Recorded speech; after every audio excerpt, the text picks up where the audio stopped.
दोस्तों, फ़िल्मी किस्से सुना रहा हूँ आपको, मज़ा आपको खूब आ रहा है क्योंकि मेरे पास फ़ोन बहुत सारे आते हैं कि वो लोग कैसा सुनना चाहते हैं, कितना मसालेदार सुनना चाहते हैं, कितना चटपटा सुनना चाहते हैं या किस तरह की चीज़ों को जानना चाहते हैं। तो आज मैं आपको एक ऐसी फ़िल्म के बारे में बता रहा हूँ कि उसकी मेकिंग जो हुई, वो किस तरीके से हुई और जो हमारे आज के सुपर हीरो हैं, वो उस ज़माने में किस तरीके से थे और किस तरीके से वो फ़िल्म से जुड़े या उनके साथ जो किस्से हुए, उन किस्सों की शुमारी जो है फ़िल्म जगत में किस तरीके से हुई। तो उन दिनों जया बच्चन और अमिताभ बच्चन की शादी नहीं हुई थी। हाँ, दोनों रिलेशन में ज़रूर थे, चूँकि तब अमिताभ बच्चन एक स्ट्रगलर थे तो उनके पास ज़्यादा काम नहीं होता था। इसलिए वो अक्सर इस फ़िल्म के सेट पर जया से मिलने आते रहते थे। यहाँ उनकी मुलाकात मनोज कुमार से भी होती थी। आखिर मनोज कुमार से अमिताभ बच्चन की दोस्ती अच्छी हो गई। मनोज कुमार अमिताभ बच्चन की शख्सियत और उनके बातचीत के अंदाज से बहुत प्रभावित थे। मनोज कुमार को अमिताभ में काफ़ी संभावनाएं दिख रही थीं। आखिरकार एक दिन उन्होंने अमिताभ बच्चन को अपनी नेक्स्ट फिल्म रोटी कपड़ा और मकान में सपोर्टिंग रोल निभाने का ऑफर दिया। अमिताभ ने तब तक जंजीर साइन नहीं की थी, मगर कुछ दिन बाद उन्हें जंजीर मिल गई और इत्तेफाक से जंजीर पहले रिलीज हो गई और जंजीर ने एक बहुत बड़ी कामयाबी ली।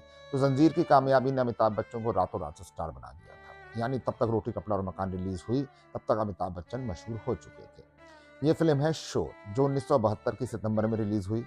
बहुत जगह तो ये दावा किया गया है कि ये फिल्म 22 सितंबर को रिलीज हुई। मनोज कुमार ने खुद ही शोर फिल्म की कहानी लिखी थी और इसका डायरेक्शन और प्रोडक्शन भी उन्होंने खुद ही किया था। ज़्यादातर वो खुद ही करते थे अपनी फिल्मों का। इस फिल्म से मनोज कुमार को बड़ी उम्मीदें थीं, लेकिन कॉमर्शियली ये फिल्म बहुत खास नहीं रही। हालांकि इसके गीत बहुत लोकप्रिय हुए। फिल्म में कुल 5 गीत थे। सभी गीतों को कंपोज किया था लक्ष्मीकांत प्यारेलाल ने। इसी फिल्म में वो कालजयी गीत है जिसके बोल हैं, एक प्यार का नगमा है, मौजों की रवानी है, जिंदगी और कुछ नहीं, तेरी मेरी कहानी है। इस गीत को लता जी और मुकेश ने गाया है। इसी फिल्म के 2 और गीत बहुत पसंद किए गए, आज भी किए जाते हैं। वो गीत है पानी रे पानी तेरा रंग कैसा और दूसरा है जीवन चलने का नाम, चलते रहो सुबह शाम। 20वें फिल्म फेयर अवार्ड्स में ये फिल्म नॉमिनेट कई कैटेगरीज में हुई, लेकिन खिताब सिर्फ एक ही मिला इसे, वो था बेस्ट एडिटिंग अवार्ड का। और चूंकि इस फिल्म की एडिटिंग भी जो है वो भी मनोज कुमार ने खुद ही की थी, तो ये अवार्ड उन्होंने ही रिसीव किया। अभिनेता जो प्रेमनाथ थे, उन्होंने इस फिल्म में खान बादशाह नामक एक पठान का किरदार निभाया था। मनोज कुमार ने ओरिजिनली ये किरदार प्राण साहब से कराना चाहते थे, लेकिन प्राण साहब ने इस किरदार को निभाने से मना कर दिया था। जबकि मनोज कुमार उनके बहुत अच्छे दोस्त थे। हालांकि प्राण साहब की भी मजबूरी ये थी किरदार ठुकराने की, कि प्राण साहब ने इससे पहले ही प्रकाश मेहरा की जंजीर साइन कर ली थी और जंजीर में वो एक पठान का किरदार ही निभा रहे थे। प्राण साहब एक साथ 2 फिल्मों में एक जैसे किरदार नहीं निभाना चाहते थे। मनोज कुमार उस वक्त जरा नाराज तो हुए प्राण साहब से, लेकिन बाद में सब ठीक हो गया दोनों के बीच। कहा जाता है कि सच है कि झूठ है कि मनोज कुमार ने खान बादशाह का रोल शत्रुघ्न सिन्हा को भी ऑफर किया था, लेकिन शत्रुघ्न सिन्हा के पास फुर्सत नहीं थी, इसलिए वो ये रोल साइन नहीं कर सके थे। उन दिनों उनके पास पहले से ही बहुत सारा काम था।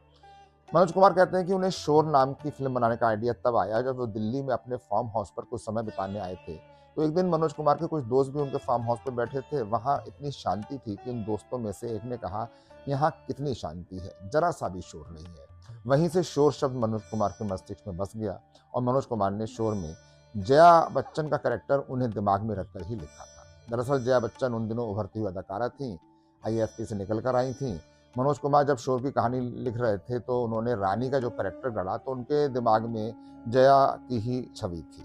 एक दिन उन्होंने जया को फिल्म की कहानी सुनने के लिए बुलाया। जया बच्चन जब आई तो मनोज कुमार ने उनसे पूछा कि कहानी सुनना पसंद करोगी या अपना किरदार जानना पसंद करोगी। जया बच्चन ने कहानी सुनाने को कहा। मनोज कुमार ने जया बच्चन को कहानी तो सुनाई, लेकिन मोटे तौर पर ही सुनाई। जया ने कहा इस कहानी में उनका कैरेक्टर कहाँ फिट होगा। तब मनोज कुमार ने उन्हें सिर्फ उनका एक सीन सुनाया। जया बच्चन को इतना पसंद आया कि उन्होंने तुरंत फिल्म में काम करने की हामी भर दी। मनोज कुमार ने भले ही बड़े मन से जया बच्चन को शोर में कास्ट किया हो, लेकिन जब शोर की शूटिंग हो रही थी तो दोनों के बीच में टेंशन होने लगी। मनोज कुमार के काम करने का तरीका जया को जरा भी पसंद नहीं आ रहा था।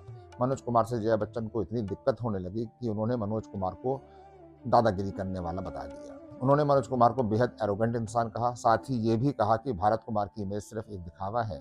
जया का आरोप था कि मनोज कुमार ने उन्हें एक भी दफा शोर के ट्रायल शो में इनवाइट नहीं किया, जबकि मनोज कुमार का कहना था कि शोर के जो भी ट्रायल शोज उन्होंने रखे थे वो सब एडिटिंग पर्पज से रखे थे, क्योंकि फिल्म कंप्लीट नहीं हुई थी, इसलिए जया को बुलाया नहीं गया था। किसी ने मनोज कुमार से यह भी पूछा कि आपने अपनी इस फिल्म में अपने कैरेक्टर का नाम भारत क्यों नहीं रखा, क्योंकि मनोज कुमार अपनी हर फिल्म में अपना नाम भारत रखते थे।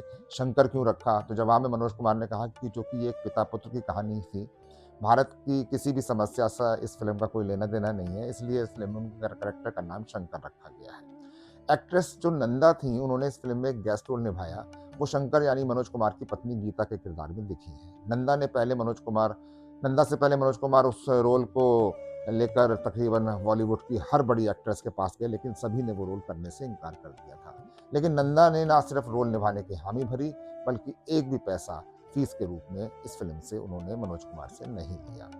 तो ये थी शोर के बनने की कहानी और इसके साथ आपने सुनी अमिताभ बच्चन और जया बच्चन की भी कहानी, जिसमें जया